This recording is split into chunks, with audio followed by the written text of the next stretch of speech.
Each week, the Bible as Literature podcast brings you in-depth discussion of the biblical text in a format short enough for your morning commute, but long enough to be substantive, posing difficult questions meant to keep you engaged.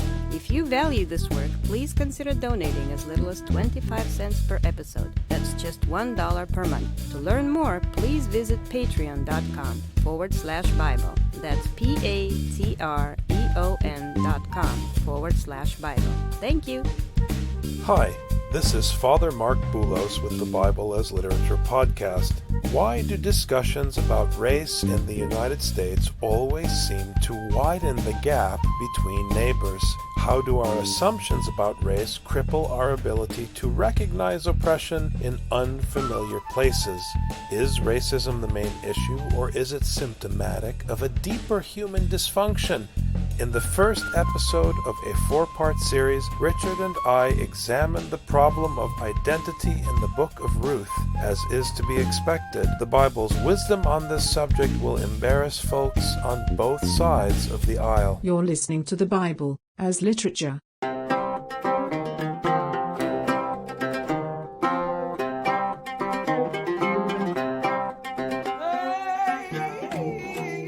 Hi, this is Father Mark Boulos. And this is Dr. Richard Benton. And you are listening to episode 89 of the Bible as Literature podcast. We have talked again and again on this show about the problem with assuming that the New Testament says something new. It doesn't.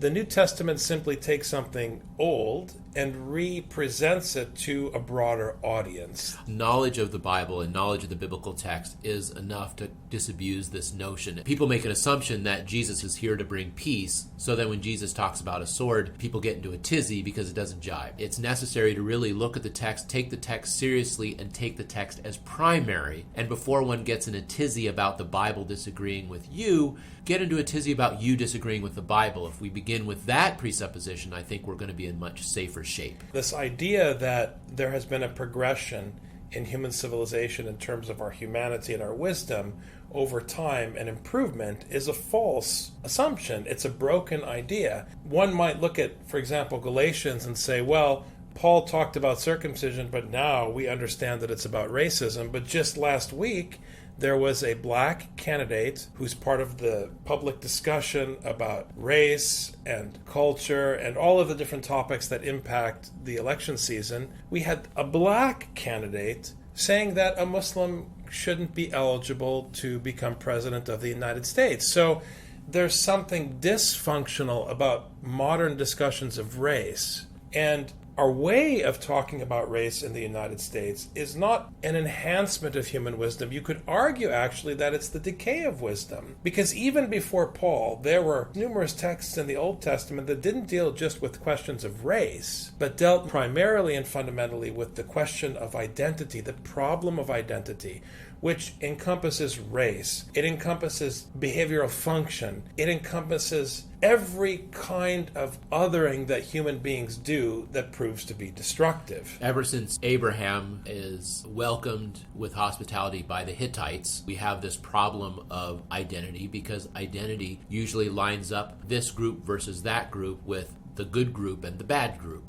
And when Abraham is working with this Hittite, the Hittite is more than generous to Abraham in offering him land. It's really important to understand the deficiencies in modern ideology. I was fortunate yesterday to have lunch with a Palestinian intellectual from Bethlehem, and he was sharing with me an observation made by a famous poet, Mahmoud Darwish, that dialogues are problematic. That what Palestinians should be engaged in is not dialogue with the Israelis, but neighboring with the Israelis. Because when you have a dialogue with the Israelis, you have two identities facing off against each other.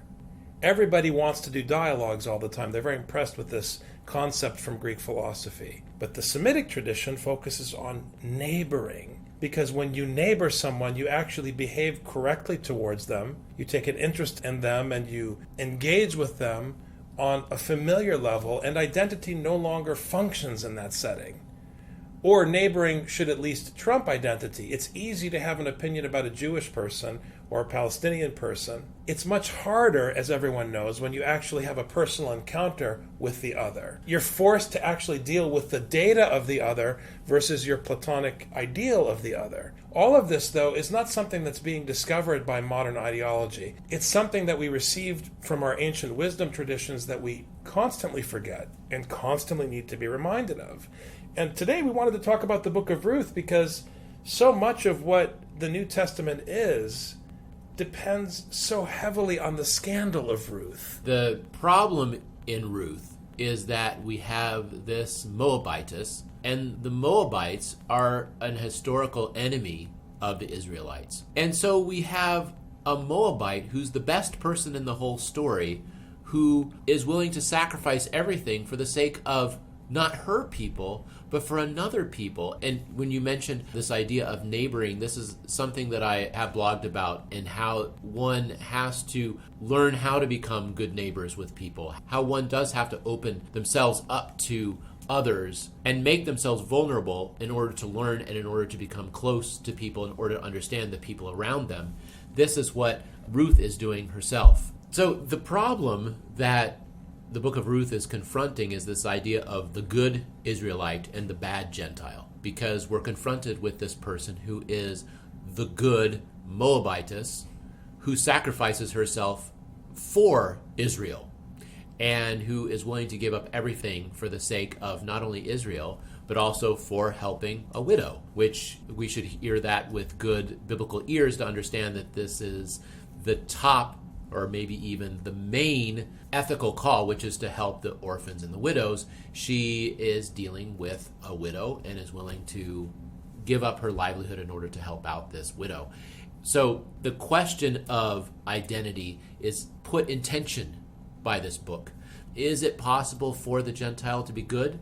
Is it possible for the Gentile to be better than us, better than the Israelites? What about the children of this good Moabitess? Does that person count as good based on the merits of her mother? What makes a person an Israelite? Is it their bloodline? Is it their keeping of religious customs? Or is it their behavior? Because this person is a Moabitess, she's not educated in Torah, so it can't even be out of obedience to the Lord's law, the Lord's teaching, because she can't have heard it. She hasn't even been in the land. Well, and this is the deeper point I'm making about race in the United States. We've settled on categories of victims to such an extent that we can't see when a black man is being racist. We can't see when a Jewish person is being oppressive. We can't.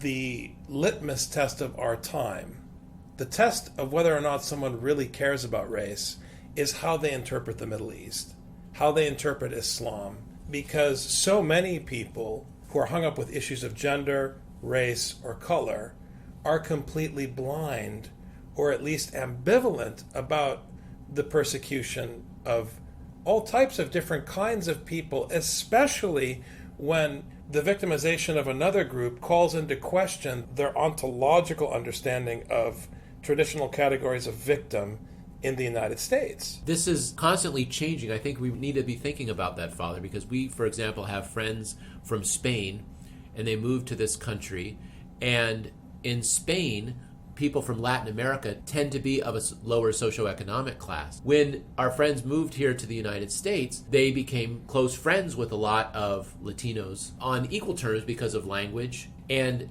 as a result, the distinction between the socioeconomic classes that were in Spain then changed once they came to the U.S. Ontologically, nobody changed. Mexicans were from Mexico and Spaniards were from Spain. But once you move from Spain to here, the context changes everything. It's how does it function? A progressive insisting that no, this category is a victim, and a conservative reacting to that saying, no, we're also victims too, both the progressive and the conservative in that scenario sound ignorant to my scriptural ears. It's like trying to insist that a stove is hot. No, stoves are hot. Well, my stove is cold, but my stove is hot. You're locked into a kind of self-imposed blindness or ignorance because you're just making an assumption about how something functions and assuming it always functions that way, and it's not true. And until we learn to start thinking in the functional category of other instead of the ontological category of our victim du jour, we're not only going to fail at trying to address the problem of racism, we're going to create new problems, because every ideology is a defensive reaction against another ideology. So it's very important that we set aside Western progressivism and look deep into our biblical roots to understand how we can address these modern problems. And I think the Book of Ruth is a great starting point. Right. The Book of Ruth is understood in oversimplified terms as simply the description of a virtuous woman, and therefore women in our culture should imitate the virtue of this woman. And I think what you're saying, Father, and what we're discussing brings it to a much deeper level, that this has to do with insider and outsider and what it is to be obedient and what it means to be a correct person. Now it came about in the days when the judges governed that there was a famine in the land. And I think it's important here right off the bat, it's not in the day of the king. It is in the period of time when the people of Judah are governed under the authority of the Torah, shepherded by judges who interpret God's instruction and who make sure that God's instruction is followed and applied in the land. There's no king. This is before David's line. So it was in that period that there was a famine in the land, and a certain man of Bethlehem in Judah, that's my family's hometown, I'm very proud of that, a certain man of Bethlehem in Judah went to sojourn in the land of Moab with his wife and his 2 sons. So anyone reading this is going to say this is before David, yet we're talking about the city of David and Judah, right? Because the person reading this, I mean, I know that people like to assume that these texts were fragments written at different periods and different times. We've said over and over again that someone reading this is reading it in context of the whole canon. So they know that Bethlehem is the city of David, even though this predates David in the narrative arc of the Bible. So someone from the city of David went to sojourn in the land of Moab with his wife and 2 sons. It starts off in Bethlehem and immediately moves outside of the land. This begins outside of the land of Israel, in the land of the enemies of Israel. So they're leaving the city of David, going outside, and the first name you hear is very striking with that observation in mind. The name of the man was Elimelech, which means God is my king. So it's the time of the judges. You start in the city of David, and you leave the city of David and go outside to the land of the Moabites. And the name of the man who left is God is my king, meaning I don't need David, I don't need the city, I don't need Judah. It's a pattern that appears again and again. It undermines what has become in modern ideology the concept of nationalism or nation. Already in the ancient world, you have the Book of Ruth undermining the concept of nation and king. And the name of his wife was Naomi, and Naomi could be from Naaman in Hebrew, which is related to the word grace, Naamat, which could mean pleasant or graceful. And the names of his 2 sons contrast and conflict with these names. So the first one was Mahlon, which implies sickness or suffering. The name of his second child, his second son, was Kilian, which could mean failing or annihilation. Both were Ephrathites of Bethlehem and Judah. Now they entered the land of Moab and remained there. Then God is my king, Naomi's husband, died, and she was left with her 2 sons. They took for themselves Moabite women as wives. The name of the one was Orpah, which again could imply gloom or darkness, and the name of the other Ruth. Now the name Ruth is interesting. So far we've had names that imply destruction, sickness, suffering, aside from the names of the parents. We're not doing so well with the children who were born in exile in the land of the Moabites. But then there's this name Ruth. What's going on with the name Ruth? Well, it's difficult to understand exactly what this name Ruth might mean. Oftentimes when people are trying to understand the etymology of a name, they have to make some leaps in logic. Sometimes people want to put an extra consonant in root, which is the Hebrew. You can put an ein in there, which would mean it has something to do with friendship, or an aleph in there, which can mean something about seeing or something like that, the one who is seen maybe. So some people will do that in order to come up with an etymology for the name, but it's very difficult to come up with a clear etymology. When I was doing my PhD, as they always say, be suspicious of the dictionary, because people do have to make presuppositions even when they are writing the dictionary, even when they're giving you a meaning of the word. There are leaps in logic they have to make. I think that both of those etymologies of this word have some validity to them, but I think that this one's is much more difficult to tell than, say, Elimelech, which is very clear, my God is king, and Naomi very clearly means my pleasantness, but Ruth and Orpah are much more difficult to etymologize. You have the facts of the grammar. And when the facts of the grammar are inconclusive, your only other option is to do a word study. How is this term used in the text here or elsewhere?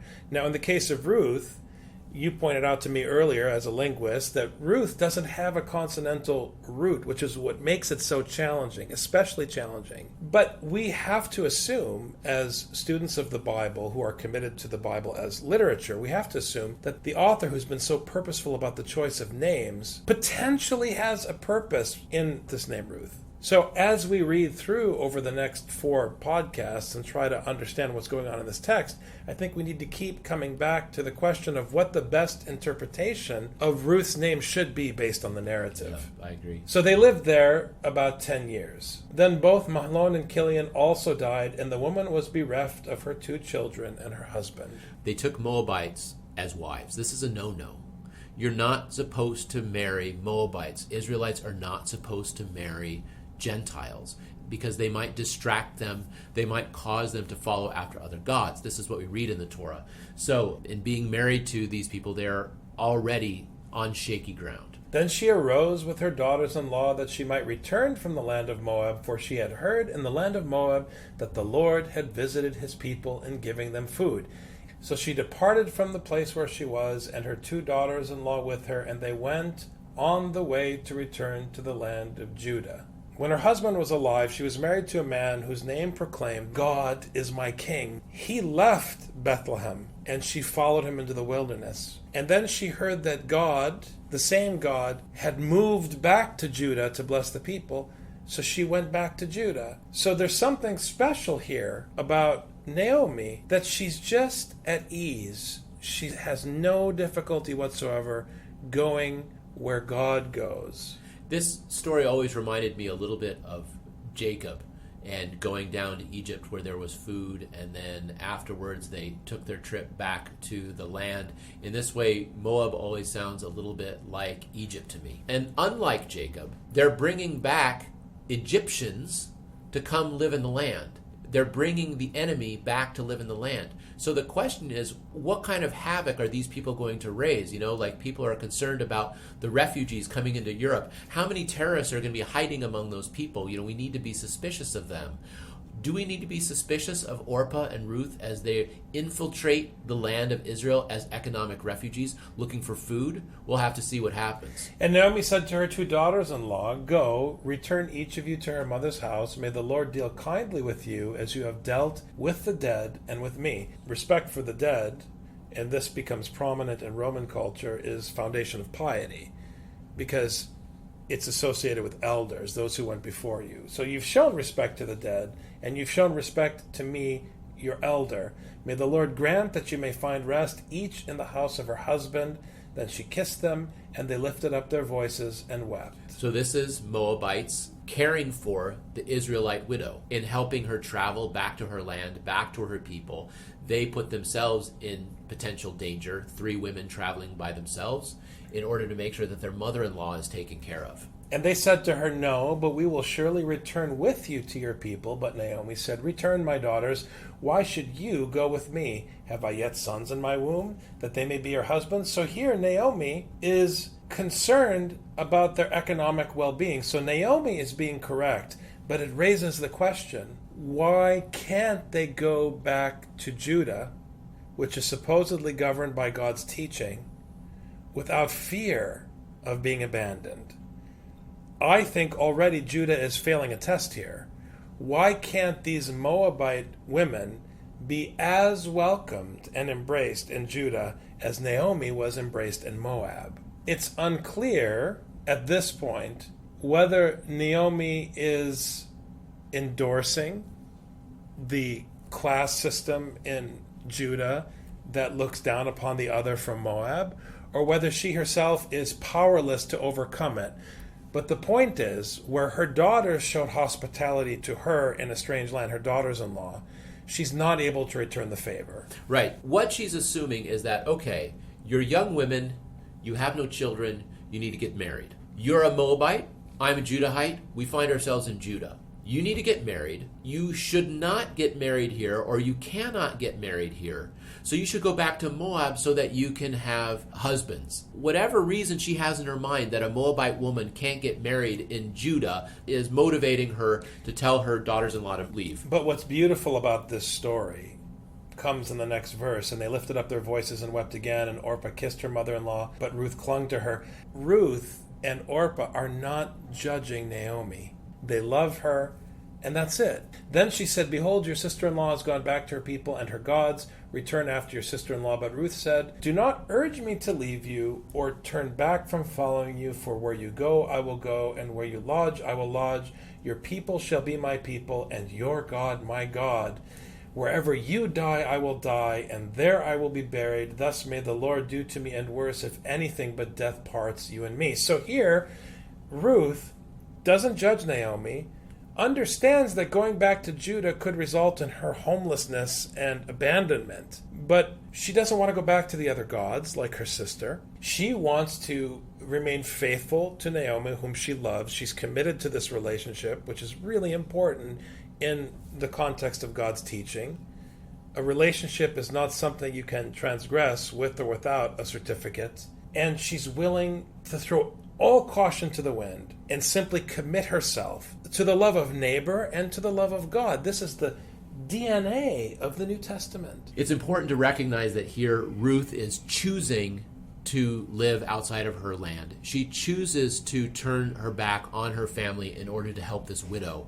She's willing to leave the place where she knows she's only lived in Moab up to this point. She leaves her land, she leaves her people for the sake of caring for a widow, and even declares the Lord as her God in order to do so. And when Naomi saw that she was determined to go with her, she said no more to her. Because if Ruth is willing to take on all this risk, and if Ruth is pledging her life to the love of neighbor and to the service of the God of Elimelech, what can Naomi say? She's already said, I can't help you because I can't provide a husband for you. What more can she say?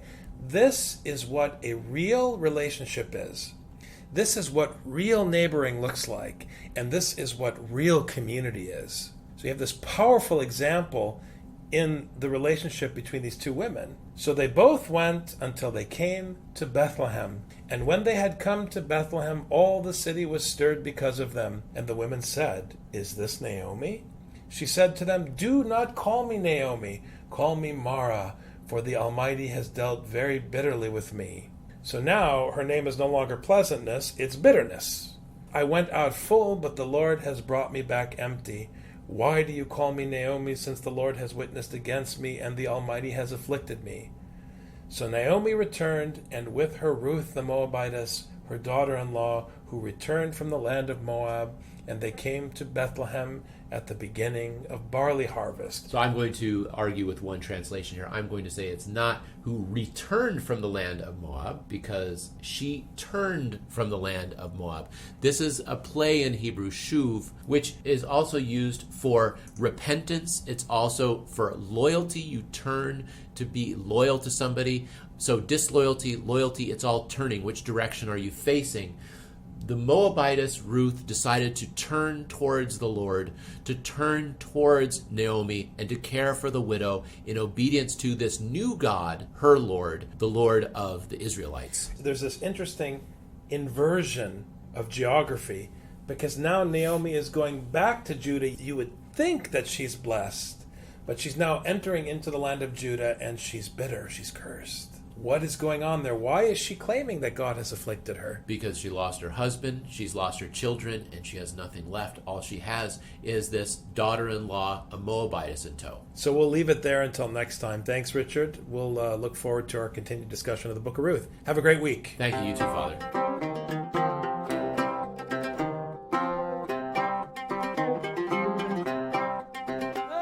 You've just heard the Bible as literature. Thanks for listening. The Bible as Literature is a production of the Ephesus School Network.